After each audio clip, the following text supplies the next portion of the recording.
আজ আমি তোমাদের একটা লোভনীয় রেসিপি শেয়ার করব, যার নাম হলো চিকেন সাটে।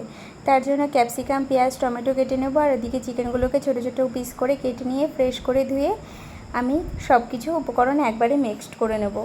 এর মধ্যে দিয়ে দেবো পরিমাণ মতো নুন, হলুদ, টক দই আর পেস্ট করে রাখা মশলা, কাঁচা লঙ্কা, আদা, জিরে আর একটু পেঁয়াজ রসুন পেস্ট, সামান্য একটু ধনের গুঁড়ো আর লঙ্কার গুঁড়ো আর জিরের গুঁড়ো দেবো। আর উপর দিয়ে একটু লেবুর রস ছিটিয়ে এটাকে আমি ভালো করে মেখে 1 ঘন্টা মতো রেস্টে রেখে দেব। তারপর যে 1 ঘন্টা হয়ে যাবে, 1 ঘন্টা পরে আমি স্টিকের মধ্যে একটা একটা করে পরপর আমি সাজিয়ে নেব। তোমরা চাইলে যেমন খুশি সাজাতে পারো, আমি এইভাবে সাজিয়ে নিয়েছি। পরপর সাজানো হয়ে যাওয়ার পরে আমি ওদিকে একটি বেসনের গোলা তৈরি করে নেব। এর মধ্যে 2-3 চামচ মতো বেসন নিয়ে নেব।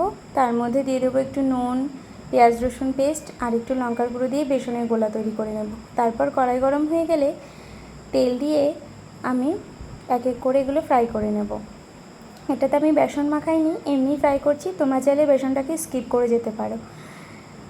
দেখো, এগুলো ফ্রাই করা হয়ে গেলে তারপর আমি আর যে কটা স্টিক থাকবে সেগুলোর মধ্যে আমি বেসন মাখিয়ে একটা একটা করে ফ্রাই করে নেব। তোমরাও চাইলে এটা করে দেখতে পারো, খুব সহজেই হয়ে যায়। দারুণ একটা রেসিপি। আমি এটা রেস্টুরেন্টে খেয়ে দেখেছি, কিন্তু সেভাবে আমার বাড়িতে তৈরি করা হয়নি। আজ ভাবলাম তোমাদের সাথে একটু শেয়ার করাই যাক। তোমরা ট্রাই করে দেখো, এটা কিন্তু খুব ভালো লাগে খেতে।